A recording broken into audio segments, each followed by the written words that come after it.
Welcome to the midnight tide, where shadows whisper, darkness hides. We're diving deep into the unknown, on a journey you're not alone.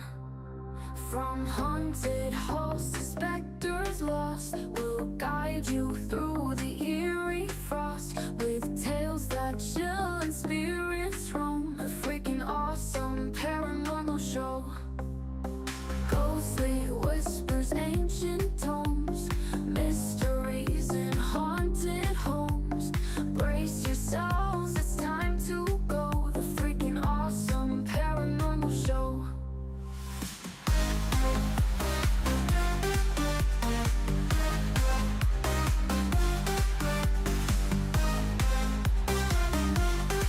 The freaking awesome paranormal show. Ghostly whispers, ancient tomes, mysteries in haunted homes. Brace yourselves, it's time to go. The freaking awesome paranormal show.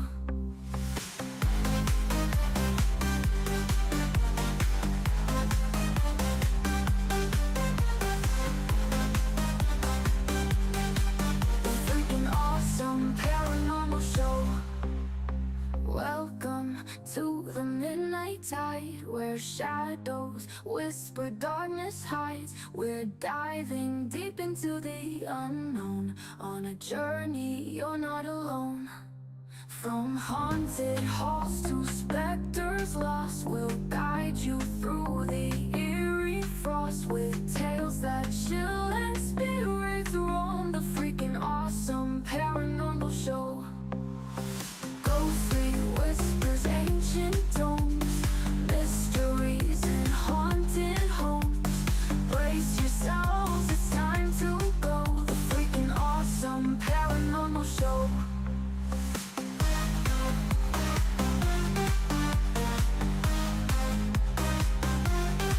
The freaking awesome paranormal show.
engine is starting For launch. GC, go. Guidance, go. Fido, go. Prop, go.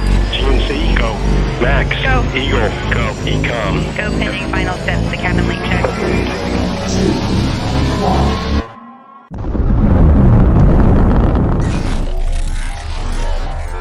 Is there anyone here that would like to communicate with us?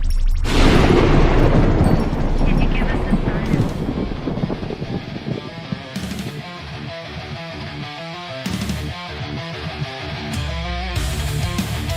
Welcome to the Rift Nation Network, the RNN, putting a slide in your glide and a dip in your hip. Welcome to the mothership, the home of the travelers of the universe. With shows throughout the week, you can find us at Instagram, Twitch, Facebook, YouTube, Spotify, and more. Everything you could want, everything you can need right here, right now. From the paranormal to the supernatural. From comedy to the spiritual. And now, your featured show. Shall we begin?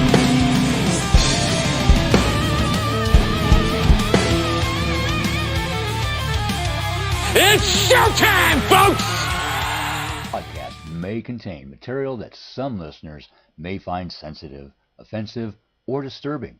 We strive to create respectful and informative content, but topics discussed may include mature themes such as violence, explicit language, or controversial subjects, triggering content including discussions related to mental health, trauma, or other sensitive issues, explicit language. Occasionally, our guests or hosts may use strong language.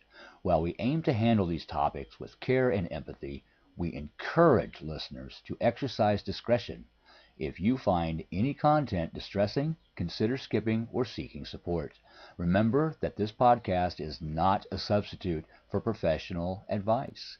If you need assistance, please consult a qualified expert.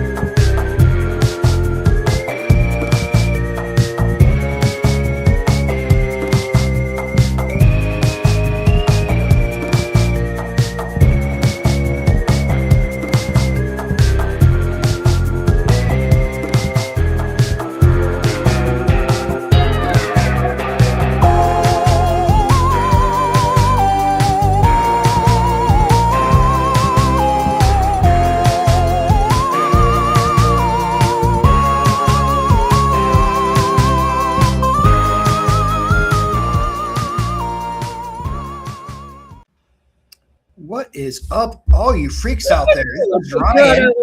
Hey. Oh my gosh, and we are here at the Cabin on 360. Got my lovely guest, Emily. My favorite. Super excited to be here. I'm also super excited, guys, because today is pumpkin spice latte day. And, oh God, it's too soon. It is not too soon. Too soon. I saw today on an ad that McDonald's now has their like caramel apple. I'm like, yes, margaritas until September the 20-something. Leave me alone. I mean, you can have margaritas during the pumpkin spice lattes during the day and margaritas at night. I want to be okay. Maybe we could go that route. Or a pumpkin spice flavored margarita. I'm pretty sure I saw Christmas stuff out at Walmart the other day. So that's too. I pretended that it was an illusion. It was a mirage. You know, a friend of mine sent me an ad for pumpkin spice flavored dude wipes. Why? You wipe your butt. Why with would you want pumpkin spice dude wipes?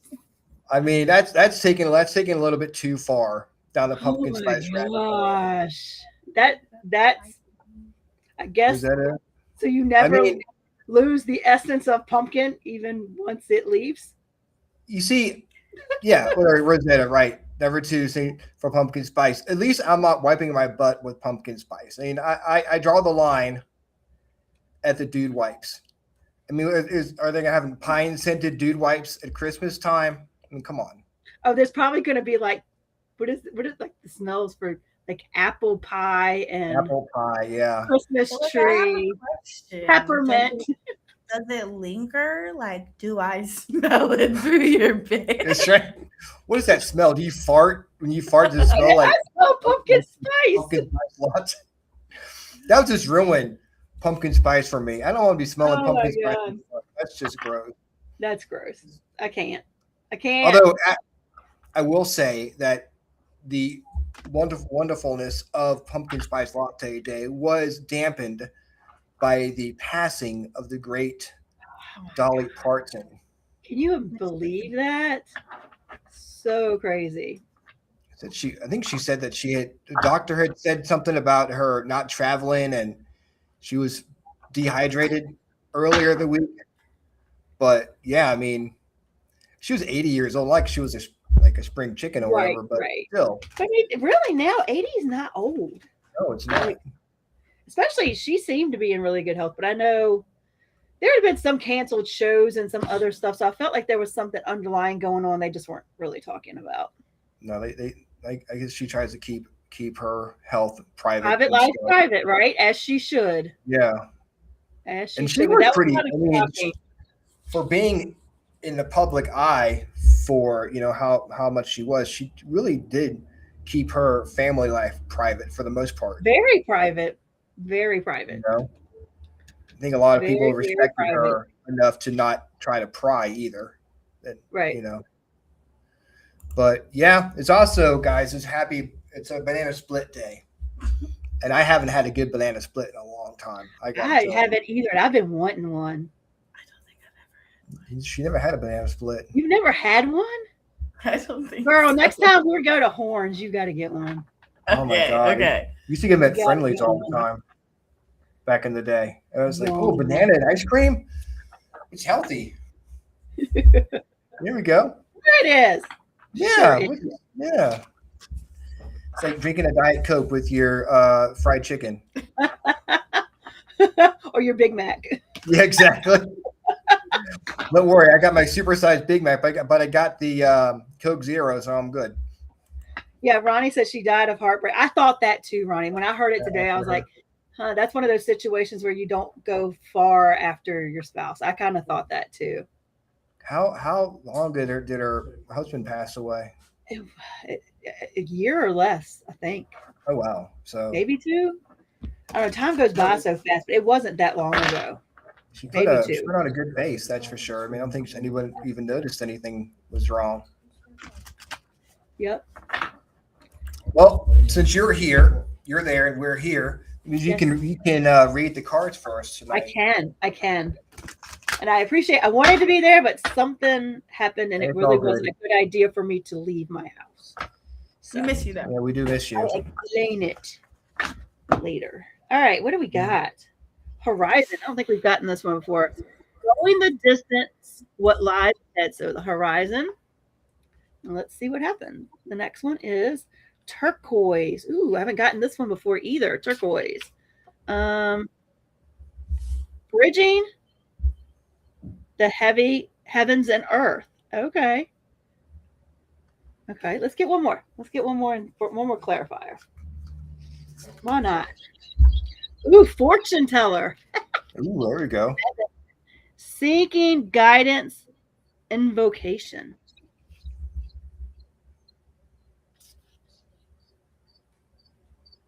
All right, I'm going to go with this. When I look at this, I think this is not so much a spiritual message, believe it or not, because it's talking about going the distance, and then it's talking about combining the heavens and earth and fortune telling, which is, seeking guidance. I think sometimes looking ahead, we know what our best options are and what we need to do next. We always are looking for guidance from outside sources when it's really inside us that makes those decisions. And what we need to do, we always know, but we look for validation outside of ourselves. And I think this is telling us if there's something you want or something you want to do or something you're trying to bring forward, trust your gut and just go for it. And you don't have to get anyone else's approval, and trust your own self that you know what direction you need to head. That is all. Believe in yourself. Yep. Especially this time of year. You know, Yeah. it's all about new beginnings. It is. It is. And if you want a personal tarot card reading, join us on Thursday night for Free Tarot Thursday with Dana Marie Volmer. Dana Marie Volmer. On Check Twitter. out me. Soon we'll be posting soon because I need to reach out to Miss Martha because I should be teaching a class there at the cabin soon. Oh my You learn goodness. to read your own tarot cards. We need to come out and take your class. Do it. Do it. Do it. Dennis is leaving. Bye, guys. So we are live on the cabin TikTok page over here.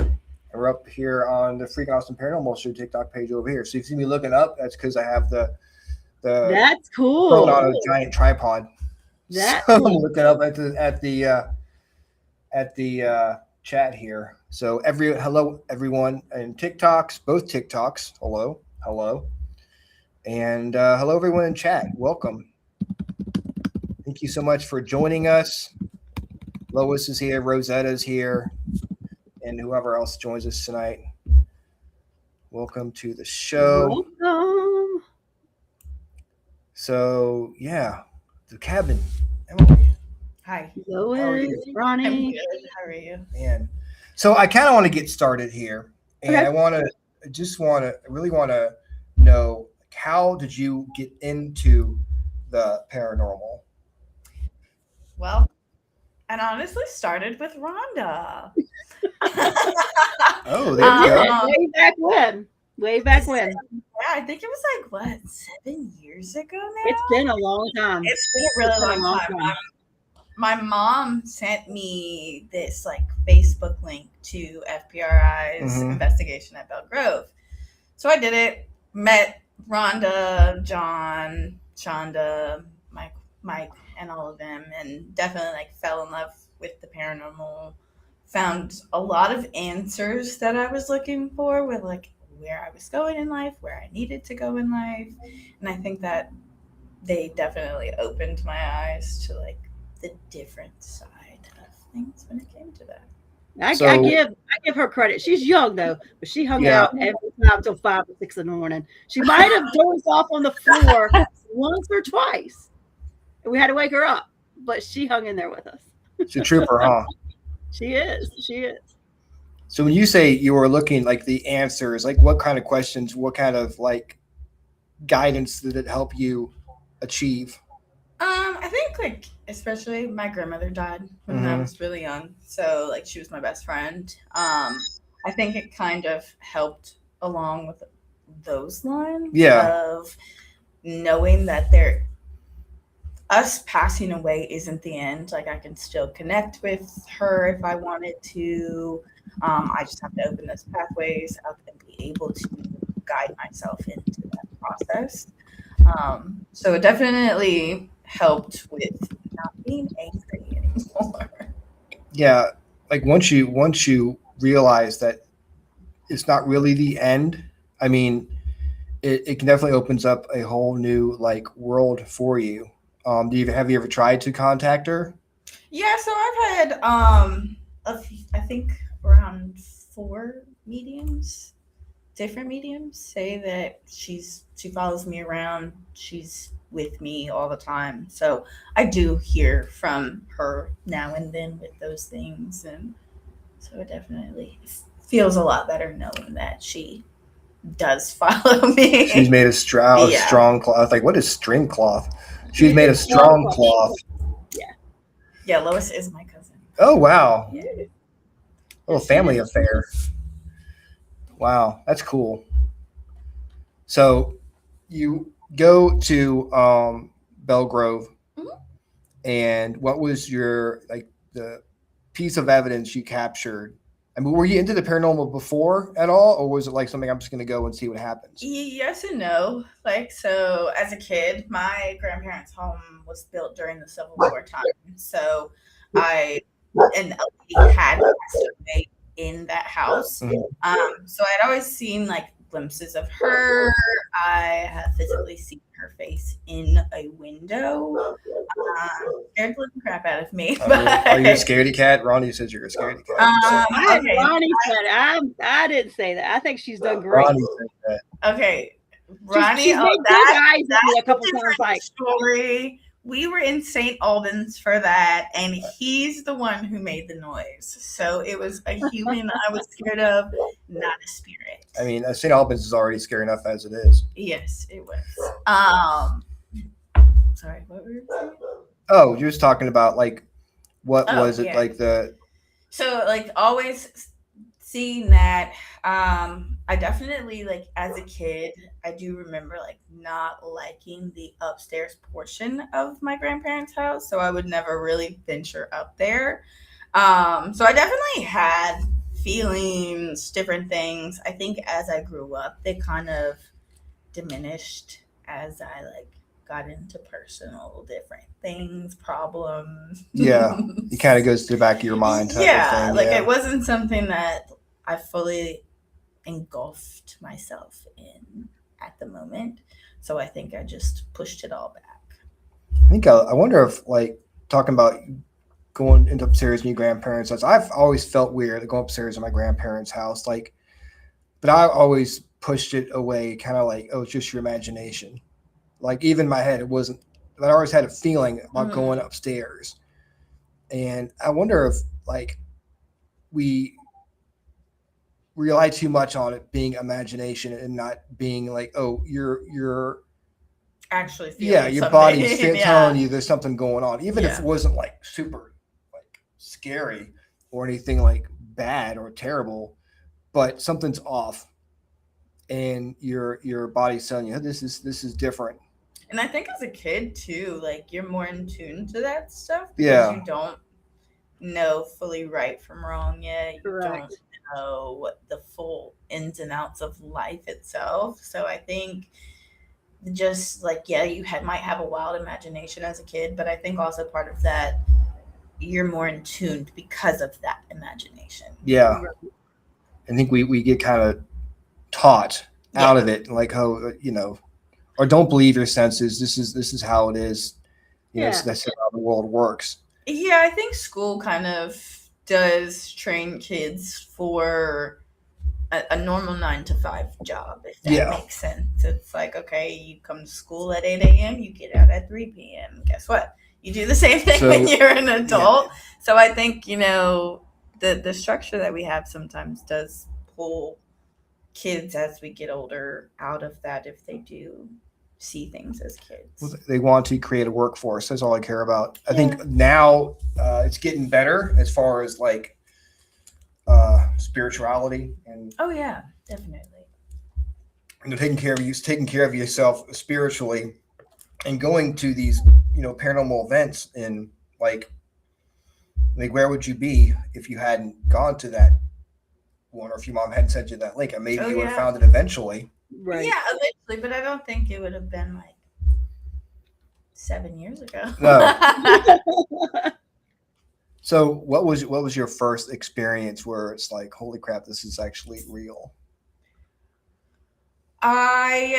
One of the very first pictures I've ever taken and caught something was at Belgrove, and it's in the library, and it is of the window. There's a lamp on a side table by a couch. Hey, Kevin. As soon as you walk in, it's to your left, and then there's like a drape right onto the window, and then the lamp's right in front of it.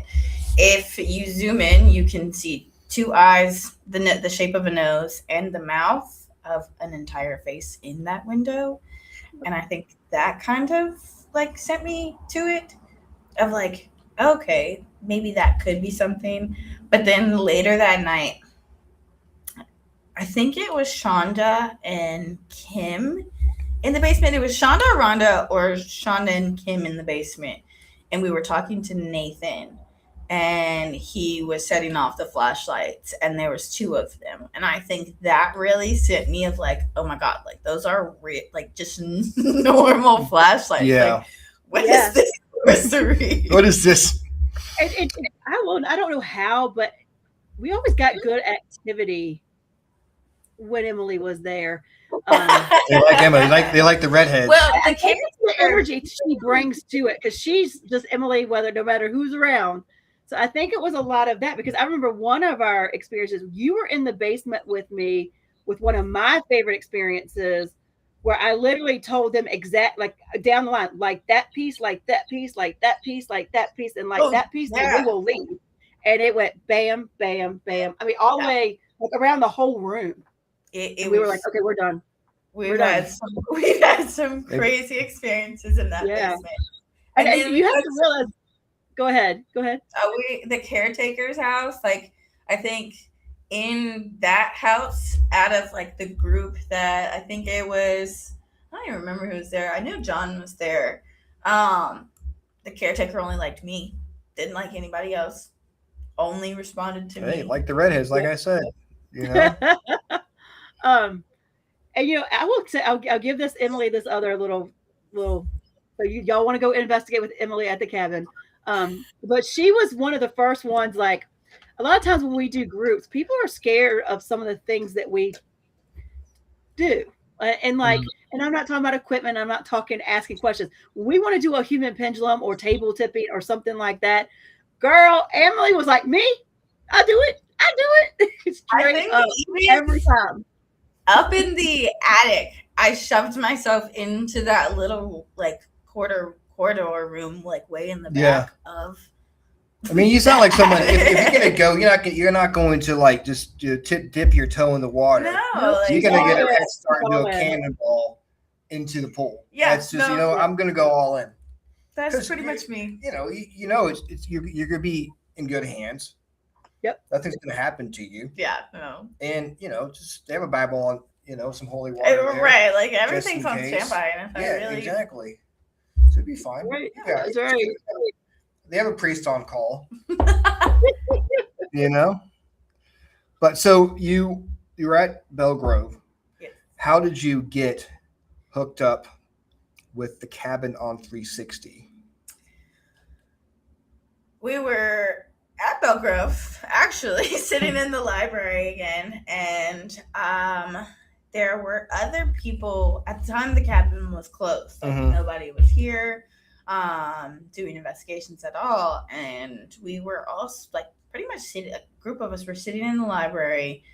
We were somehow brought up the cabin, and I think we were talking about like our favorite experiences, like our favorite places to investigate, and a couple had brought up the cabin on 360, and so I was just listening to the story, and they were talking about the basement, and so I was like, oh, and then they mentioned it was closed, and I was like, well, dang, that get my hopes up for nothing. Exactly. Like, okay, and that's like way closer to me than Belgrove. Not that I don't love Belgrove. I know, right? Because you have to stay with your mom and stuff when you went out there, right? Right. Yeah. Sometimes I do, and then sometimes I'll just drive back home in the morning. So it's not. It's like, yeah.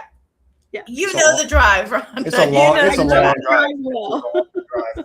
So when they finally announced that Dennis was redoing the investigations, obviously I came to one of the very first investigations back, and now I'm here. What was your experience like when you your first investigation? No, I've never heard about your first investigation at the cabin. Tell me what happened.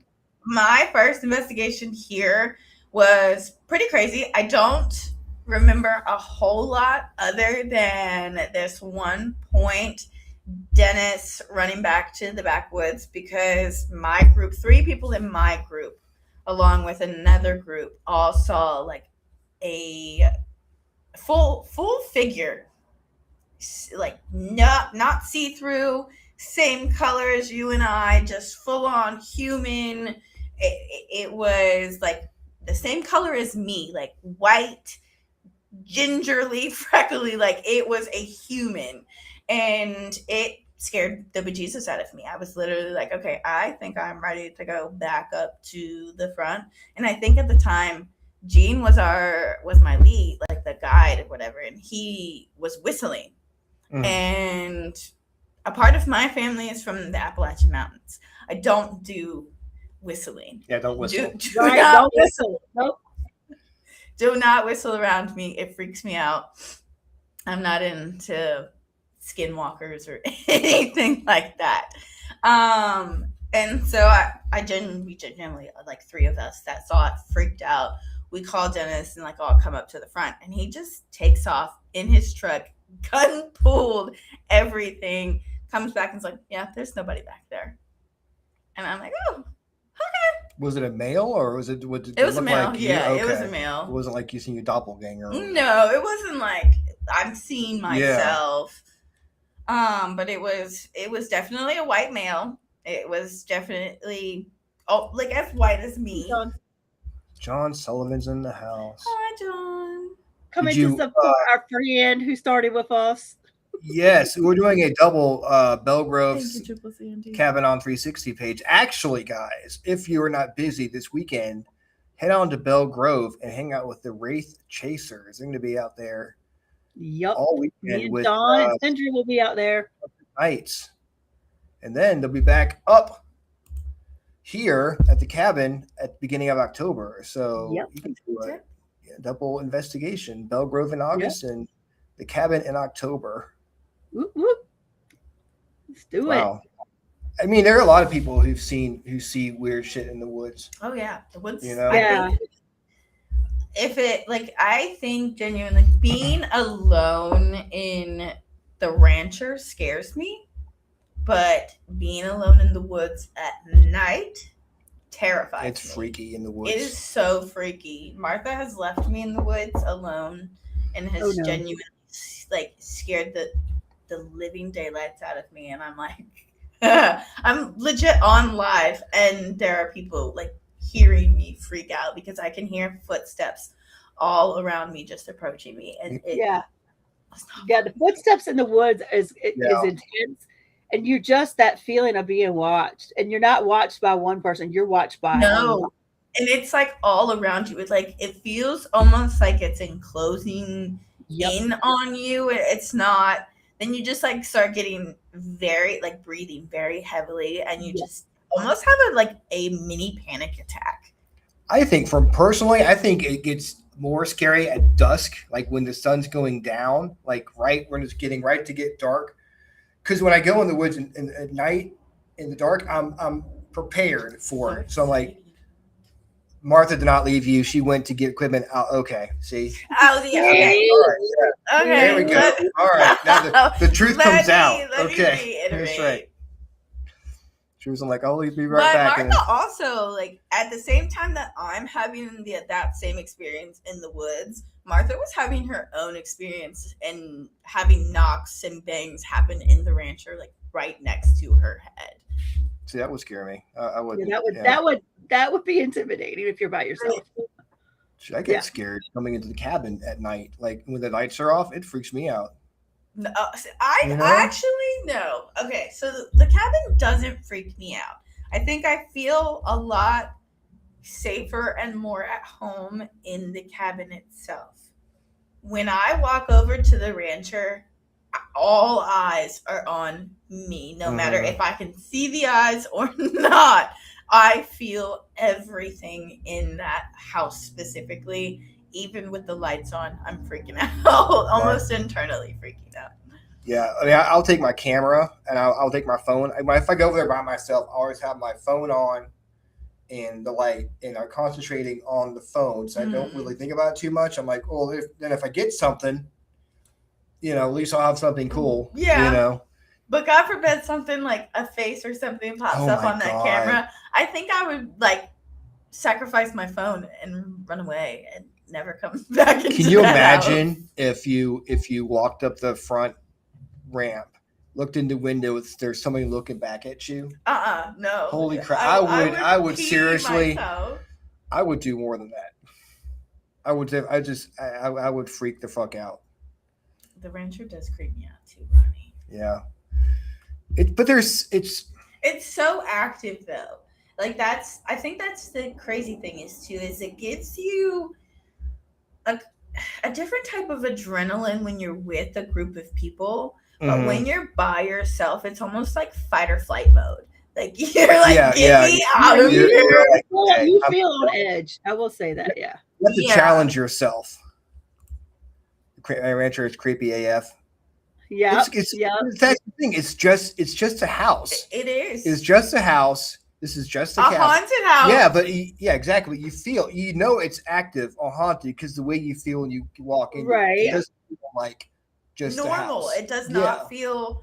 It doesn't feel like if I rented this or paid a mortgage that I moved all my stuff in now and had a family in there that it would be a happy family. Like I don't think any family would thrive in that house. I genuinely gives me the heebie-jeebies. Hi, Michael. Even people who like don't believe in the paranormal, have nothing to do with the paranormal. If they moved into the rancher, like take the guy who had the insurance agency, he didn't believe in it. Even though I told him, like, look, my wife did. Yeah, at least he was like, yeah, my wife enjoys it. Do it for her. I don't think she ever came to the office, and he was having an affair. Oh, Lord. Oh, Lord. Okay. Oh, Lord. Yeah, but he didn't believe in it, and he left after 10 months. Something got to him, and shoot, people here, they had a hair salon here that closed up and left everything behind. That's so bizarre. And they were like, oh, they went bankrupt. Well, why are you leaving your stuff behind? It's always like they walked out. It's like, yep, not going back. Not going back here. Something scared them away. Yeah. It may not admit it, but it's the only thing that makes sense. I went to close the front door and something pulled the door out of my hand. That freaked me out. Yeah, exactly. That kind of stuff happens here all the time. It really blows my mind because, again, it's just, if you look at it from the outside looking in, it's just like, oh, it's just these two houses. But I think a lot of people, when they come out here, we've had people on the show tell us this, that when they come out here, they're like, oh, we're just gonna go to the cabin, and it's not gonna be that big. It's not gonna be that big of a deal. We use this as a practice investigation on our way to the bigger places, and then half the time they're like, okay, we're never going back again because of all the stuff that's happened out here. Yeah. Oh, Rhonda, do you remember? That's my mom. Yeah, we did have the Velcro sweatshirt store. Do you remember I don't remember that. I probably if you tell me I will, but I don't. Like, you were there so much. I can't. Well, so many stories to tell. I know John was there, and my younger sibling was with us. We were sitting in the basement, and we were doing an XC session, and I went back into where usually Nathan stays at, and basically I'm sitting there under, and I kind of like am going like almost in a daze because it's the SS method. I think it was like 4 something in the morning. Of course it was. Right. We're always doing the craziest things at 4 in the morning. We get wild. All the fun stuff happens at 4 o'clock in the morning. We all know that. So I'm sitting there with like the blindfold on, and next thing you know, I'm just speaking words, and my shoulder, like the shoulder of my sweatshirt, just gets pulled, and I freak out. You were speaking words. That would freak me out. Did you think somebody was tapping you out? No, I genuinely I felt the yank of my sweatshirt. Okay. And I think at that point I had been to Belgrove at least twice already. So I knew that nobody there, like you guys in general, would have yanked on my sweatshirt like that. No, we tapped you gently. Was what you were saying, did it have anything to do with what happened? Nothing. That's crazy. Could they see it? Did you see the sweatshirt being pulled up? I was in a whole different room. So gotcha. Have you been in the basement of Belgrove? I don't even know. I don't think so. I'm sure you've been down there, but you might not have gone to the back because we usually kind of stay in the winter kitchen area, but then the back part we will. So I think when I went these and stuff. Yeah.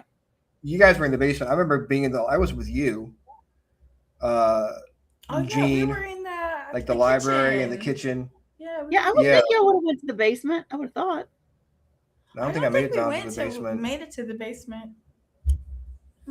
That's crazy, though. Yeah.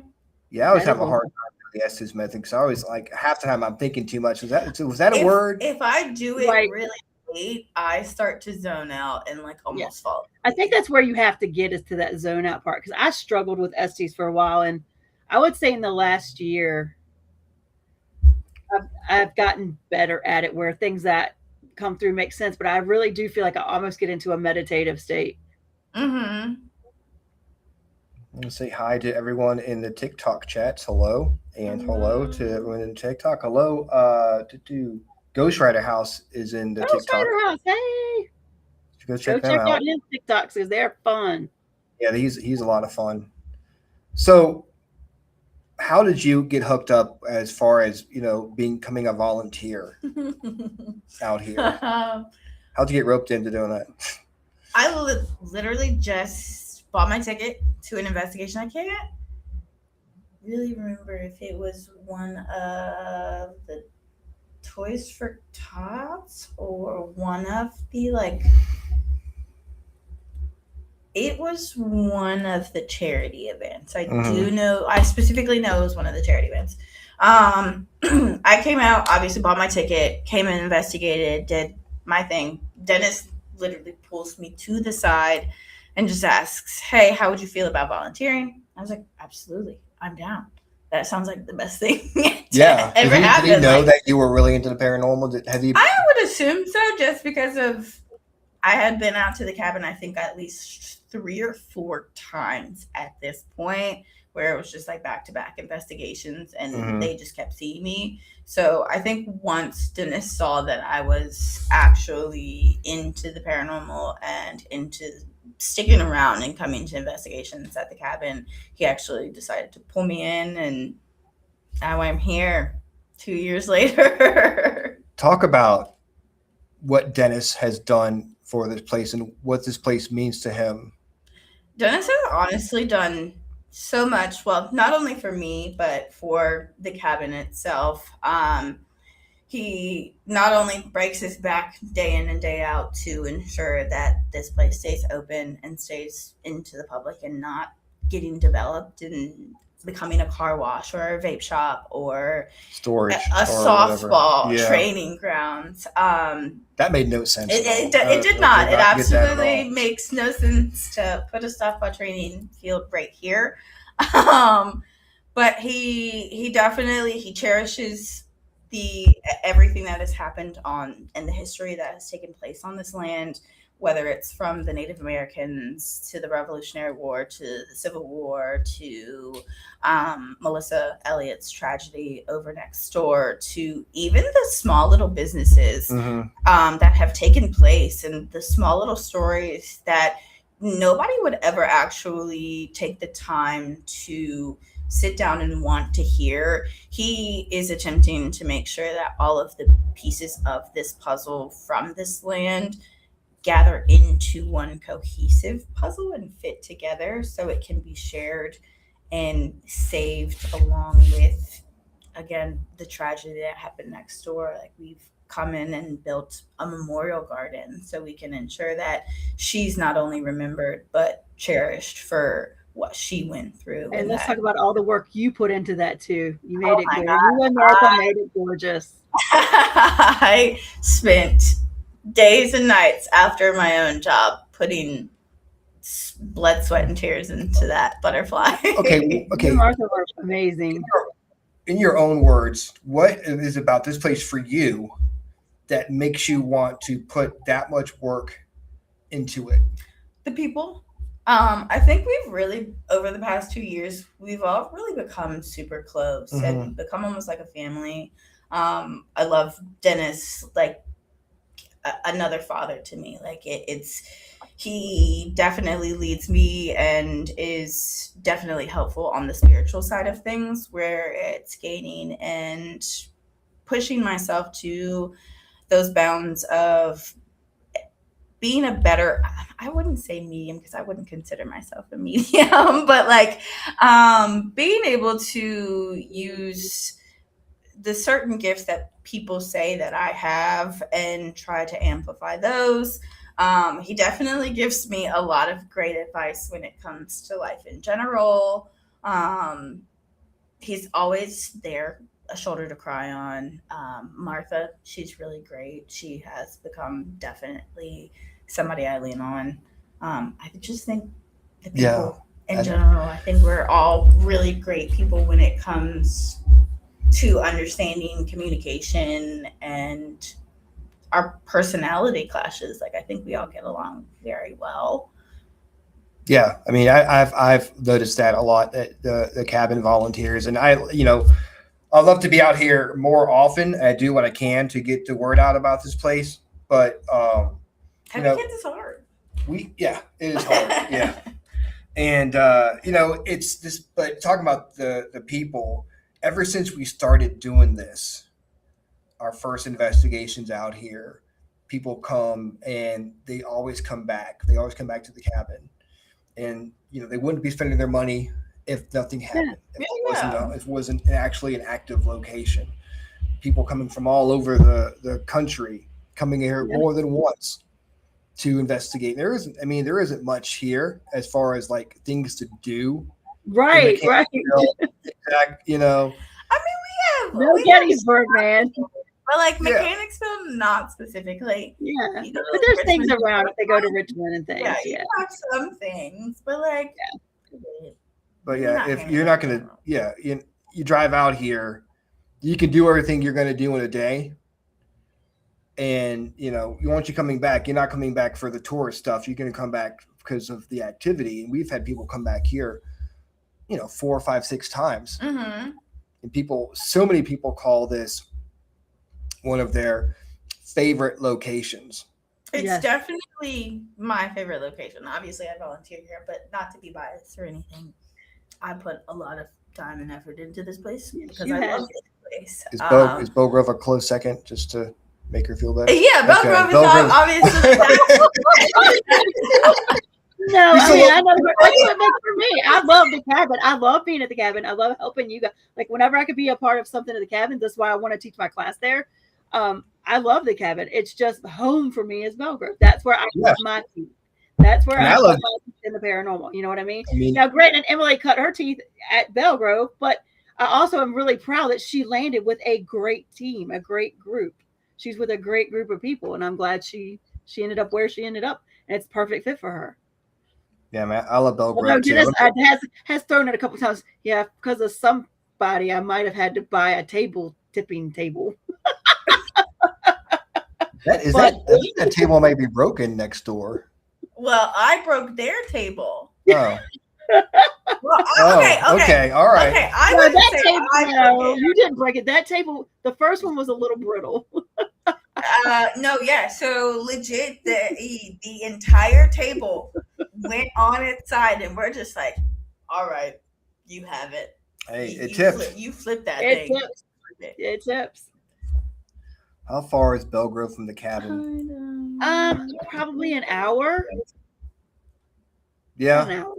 About it's like we're straight down 301, right? Yeah, it's straight down 301, and I'm I would say an hour. Because if you just go up one more exit for I would say an hour. No more than an hour and 10 minutes, if that. But I would say a good hour. Yeah. All right. What is the most active location here, do you think? Like, in my personal experience, like here physically at the cabin? Yes. Okay. The whole property. I would say either, in my personal opinion, the rancher or the woods, just because both of those areas I have had crazy, unexplainable things happen to me. I have physically heard voices in the woods. I've physically heard voices in the rancher. I mean, like I've heard the same thing in the cabin, but I think to me anyways, it's amplified in the rancher specifically as well, house-wise. I've physically heard Melissa's voice. I have it captured on video.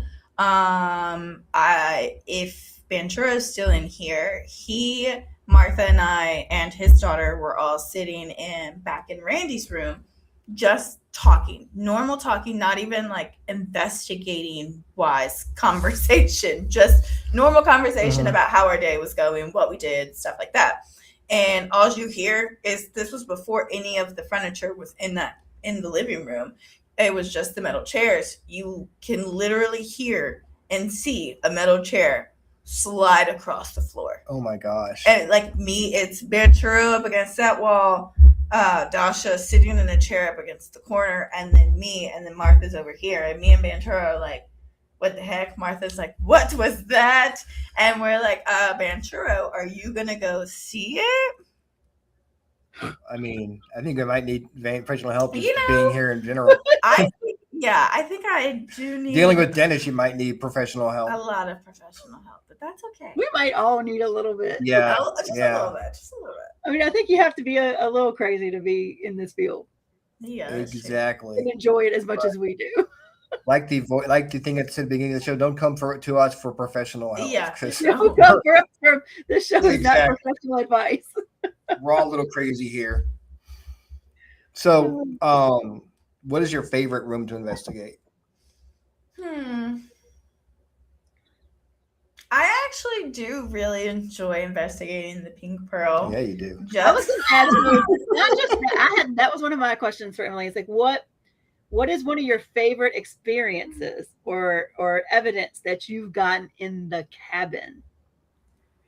I have actually, what it seems like to us, I made Shannon lay down and I put cat balls all around her, on her.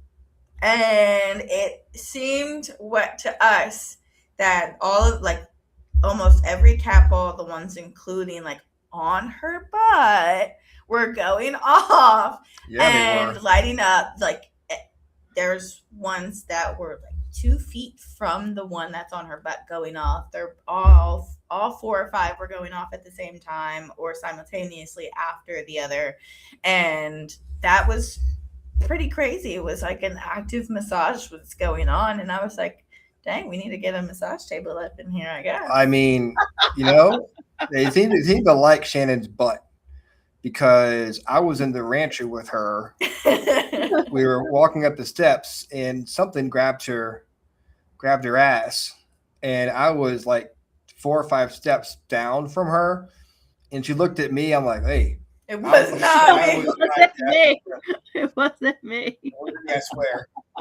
Someone just grabbed my ass. It wasn't me. So apparently they do have a fascination with there's Shannon's somebody butt. in the cabin that's touchy-feely because when we did the show, I think we're right where y'all were sitting. I would feel somebody touch my leg. Oh. And I would think it was like the tablecloth. And I'd be like, there's nothing on my leg. But I think I'm just like, I like to be unserious. Mm-hmm. And I think the Pink Pearl is so unserious. There's no way you can be serious in the Pearl. There's just no way. I don't think you can ever be serious in there. And no, so the energy of that room is not serious. The minute you walk in, you don't feel like being serious. And so, like, sometimes I might not get the most activity, for me personally anyways, out of that room. I do get a lot of activity from that room, especially in that bathroom.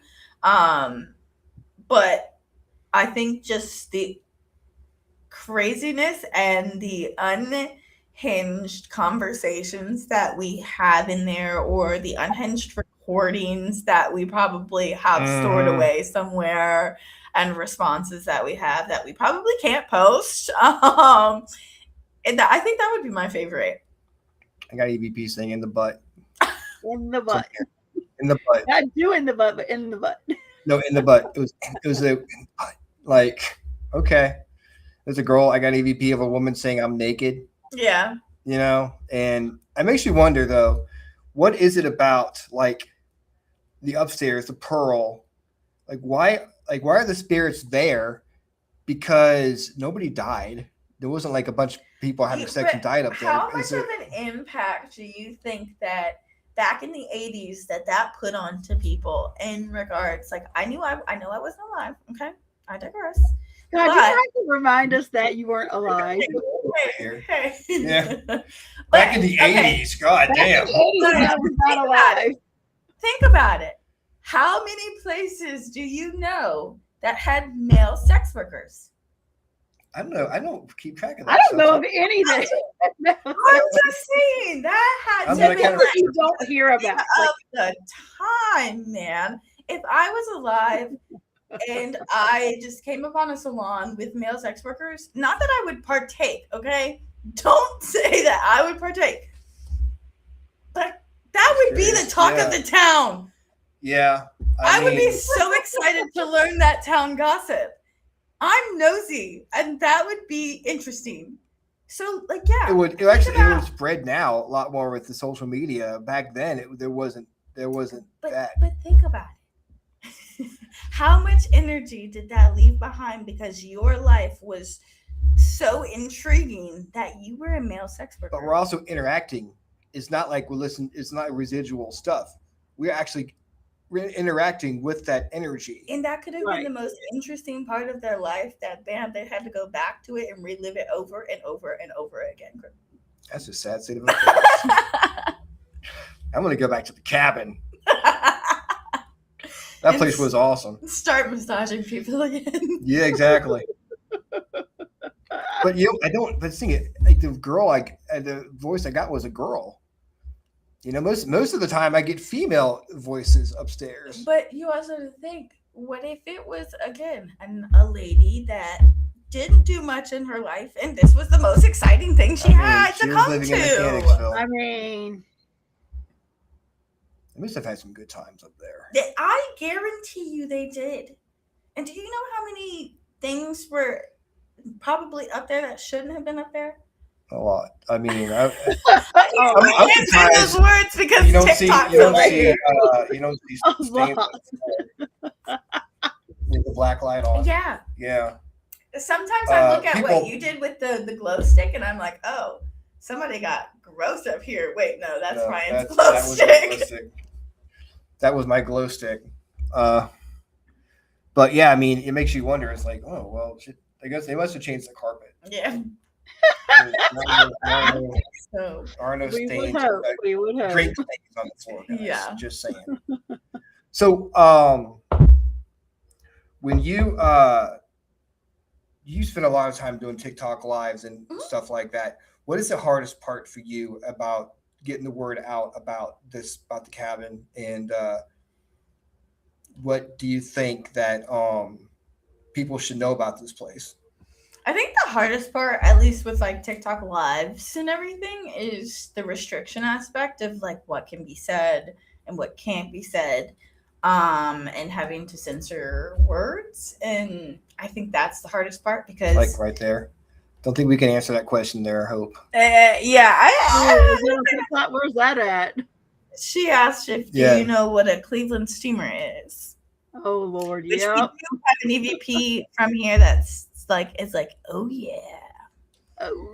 Like after that's asked, yeah. If you don't know what it is, Google it. Don't look at pictures. They didn't have Google back then, so they must Don't say we told you to go there. Yeah, don't say we didn't warn you. Your own inquiring mind must want to know. Oh, that wasn't me typing that. Oh, and I know who it was. Oh yeah, no, we know. But I think that's the hardest portion, at least for like TikTok live. I think also with social media too, you have to have a specific thing or post specific things constantly, like 10 times a day. And I think jobs, like, that's extremely hard to do. You have to be your full-time job to be an influencer on there, or you have to do it every single day. Like Ryan and I are like slowly moving up notches, but we get to a notch and it takes like 6 months to get to the next notch, because we're not on there every single day. Right. And I think that's like the hardest part of like the social media barrier is, finding that in between of how can you go viral and stay viral and ensure that, this property is saved in regards to what has happened here and what Dennis wants to carry on with everything else. What I think people should know about this property is it doesn't look like a lot when you pass by it, but in reality, the moment that you step foot on the property and you park, there's a different energy around each and every area that we investigate.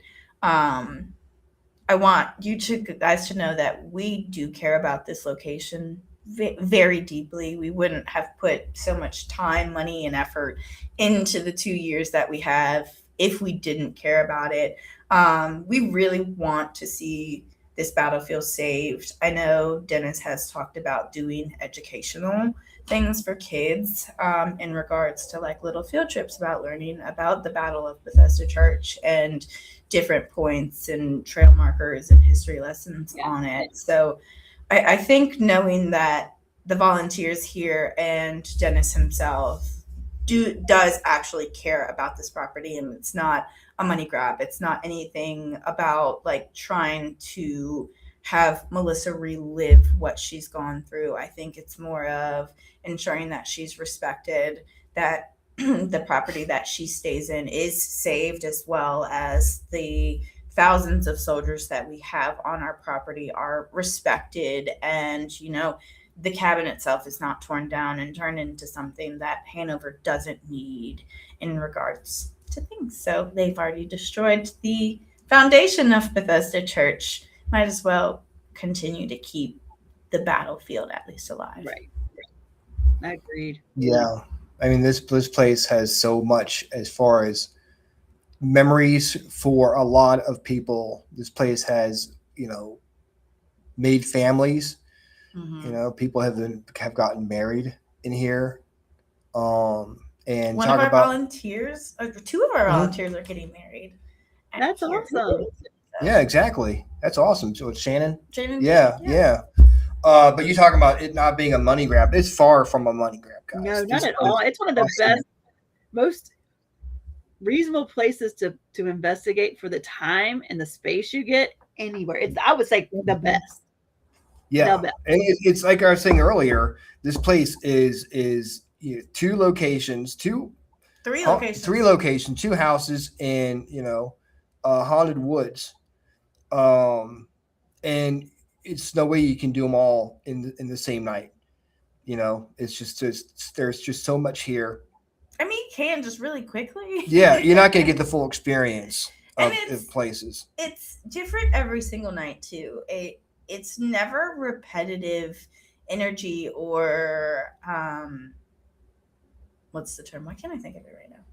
Residual. Yeah. It's not residual energy. Like some of it might be. I don't think personally I have pinpointed what is residual or what could be residual energy and what couldn't be residual energy.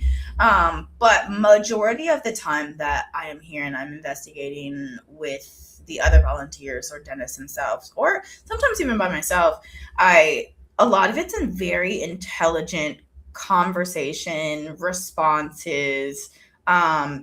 It's never anything that feels the same. If I ask a question, I'm getting an intelligent response, or I'm having the EVP come back to me and there are voices, or I do hear, gunfire after Dennis yells commands. So it sometimes it could be residual, but also like some of it is very, very intelligent majority of the time that we are investigating. So I would agree.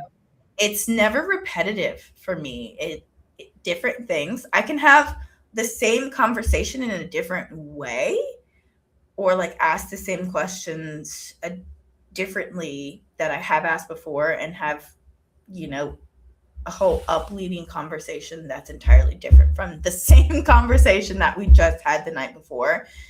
Just different responses, but similar. And so it's very different. Every area you get is very intelligent, very precise with responses.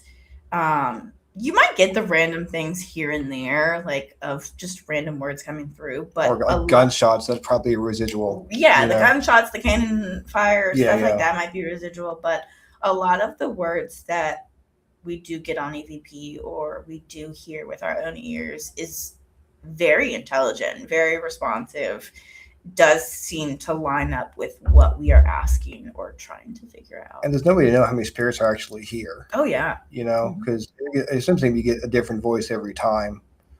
I got an EVP of a sound like an African American woman in the basement saying "kumba," which is actually a word. I think it means family or something. But also we do have like the plantation that was next door. It could be slave quarters. And so there is a picture of that Dennis has on his phone. I can't remember what group got it, but Dennis could probably tell you better than I could. Of in the middle pillar in the basement. Transcend. That was Transcend. It was? Yeah, okay. Rhonda, they got it. Basically peeking out, has really curly hair. Oh no. Okay, that was on one of the world's largest ghost hunts. Yep. It was caught on live. That Pandora's Peregrination put out. Yeah. Yep. Okay. And so it looks like a child that is peeking its head around. So that's a possibility of it being, family. Yeah. I mean, people talking about kids here, like a little boy. Oh yeah. In the cabin. I got EVPs just walking across the front yard or trying to get into the cabin, trying to unlock the door. I hear a little girl's voice going, and I'm trying to get in the door. I mean, it's just so much here. We were in the basement and we had a guest under Estes, and we're all sitting there. We're just recording. Like when I heard Melissa's voice, Dennis asks a question and was just like, I want to know if that little girl's okay. And as you hear back, all 5 of us hear, hey. And we're just like, what the heck? I was downstairs in the basement during, what was it? It was the one we had last August, not this past one, but last year. And I was down there by myself, and I was walking. I was able to hear a little girl's voice going, yoo-hoo. I mean, I don't know if that was Melissa or it could have been, another, because the house is old. Right. It's not like the house was built and Melissa died. That's it. It was been here since the 1950s. Right. So there's a lot of people, a lot of energy even before Melissa got here. And that's think about. Well, and you have to remember too, there were children in the military. Right. Yeah. And how many people have died like car crashes, motorcycle accidents, or anything on 360? Yes, on 360, yes. There could be tens of thousands of spirits here. And also, what about people with attachments? Yeah, people that come here and again, dropping dolls my off. own grandmother, if she follows me, how many of those spirits that just follow us around are interacting with us on our daily investigations here alone? So yeah, 100%. Wow. This was fun. It was fun. You did great, Emily. I'm so proud of you. I'm so proud of you anyway. You've just done amazing. All right. I love you, Ron. One more thing. One thing that you would say about the cabin on 360. Last thing. How would you describe it? How would I describe it? Yeah. In one word. One word. I don't think I have one word for it. I don't think Emily's ever spoke one word in her life. Yeah, I don't think I've ever said just one word to describe. How about something. one sentence?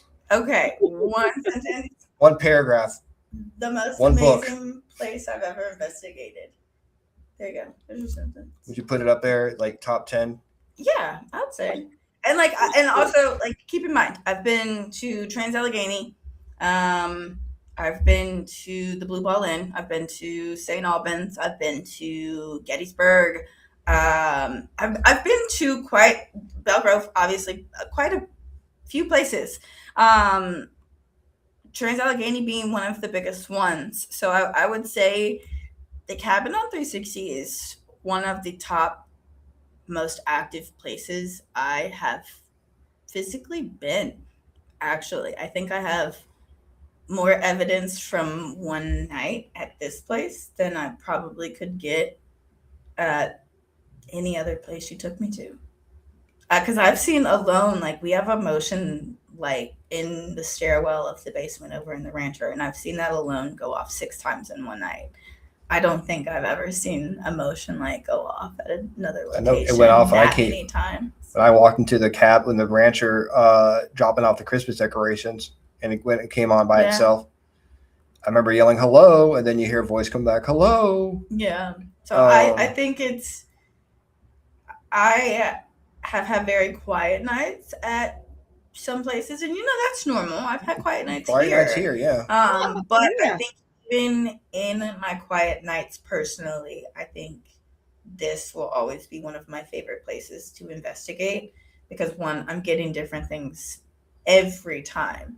And then 2, even on our quiet nights, I'm still getting REM pod hits. I'm still getting EVPs. I'm still getting similar of what I do get during active nights. It's just at a slower pace. Yeah. It's we're all about supporting other locations and supporting smaller locations, and when you don't go to these smaller locations like the cabin and Fairy Plantation or places like that.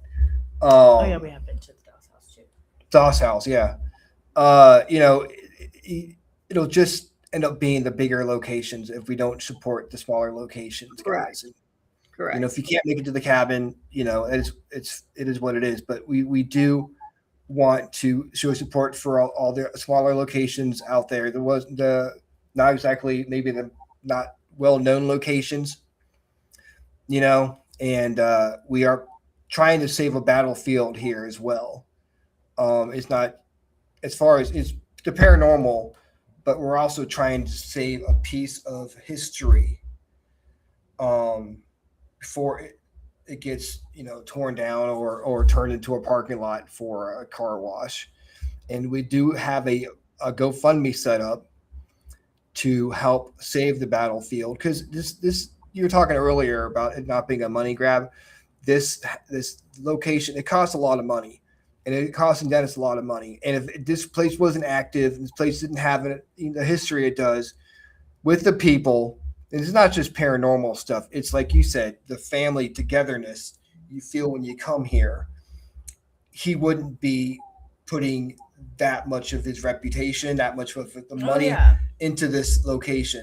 And you can tell that he's so passionate about this place. And, I mean, you also have to think too, like this is it's one of the battles leading up to Cold Harbor. You have specific history that's happened on this land that didn't happen much in Civil War history. Like, especially Grant and Lee both commanded here specifically, like in the battles of Bethesda Church. And then you also have, this is one of the only battles that had night warfare. So you have all of this interesting history that did not happen in other battles that I think and I hope other people would expect or deserve to be saved as well. Like, I mean, I understand some of our history is not the greatest, but history is history, and that's where and how we've ended up where we are. And so I definitely deserve. You shouldn't erase it, good or bad. You just gotta keep it and learn from it. But you're not gonna learn from it if you don't know it. Right. That's the thing. So Dennis said, so what? You're saying this place is haunted? Nope, Yes. no ghosts here. It's all been a lot. He just keeps the time together. Yeah. And we didn't have any ghosts happening. You didn't schedule the ghosts to come haunt us tonight, Dennis. I'm kind of disappointed. Well, earlier I was wonders like something gonna happen. Voices over there, like whispering. Oh shit! Like not. Maybe it'll show up on the replay. Yeah. Well, again, this was a lot of fun. Thank you so much. Thank you for having me. This was a good, cool doing a show on location. I know. I wanted to be there. Just something came up, and it was not wise for me. It worked out better because I don't know how we're going to squeeze everyone in this one. We would be close and personal. Yeah, we would have a like, over there. all up on each other. Yeah, we have it. A little. We weren't even in the pink pearl. Shit. Oh shit! Yeah. Let's see. Ghosts are let out. Oh, 2 Oh, o'clock. well, 2 Dennis said a.m. 10:30 over here. Dennis said 10:30. We got 20 minutes. We're 10:30. Well, shit. Martha, are you letting the ones over at the TikTok ranch goes out back. at 2 a.m.? I'm not gonna be here at 2 o'clock in the morning. Me neither. I'm gonna be in my Not bed. tonight. Yeah. Not tonight. Well, guys, this was awesome. Thank you, everyone in chat. Thank you, everyone in TikTok on the Freakin Awesome Paranormal Show. Thank you, everyone on TikTok. On the cabin page, of course, check out the cabin on 360 on TikTok. They do a live every Thursday night, which kind of sucks because it's the time we do our show. That's why I'm not here on Thursday nights. So sorry. But maybe we can do a TikTok we live. can just do a TikTok live while they're doing their stuff too. Maybe once a month we can try to come out here and go live on the Freakin Awesome Paranormal Show, do a TikTok live during the investigation. We'll have to talk to Dennis about that. Yeah. See what happens. We can have the Freakin Awesome Paranormal Show like does a crossover. Exactly. Yeah. And we'll just get a more of an outreach. He said I'm down for the joint live. Hell yeah. All right. Right. Maybe we got Dina coming on this weekend, this Thursday. Maybe we can talk about coming back here. We can talk about September. Yeah. Yeah, September for sure. Exactly. So Let's get through Labor Day. August. Yeah. God, we're almost done with August. Holy I know, crap. that's crazy. That is crazy. Well, guys, thank you, Emily, so much. Thank you. And of course, Rhonda and I will be back here with our good friend Dana Marie Volmer, throwing out free tarot card readings Thursday night at 9 o'clock on the TikTok. Be back here, same freaking awesome time. Same freaking awesome show. Have a good one. Bye, everyone. Bye, Emily.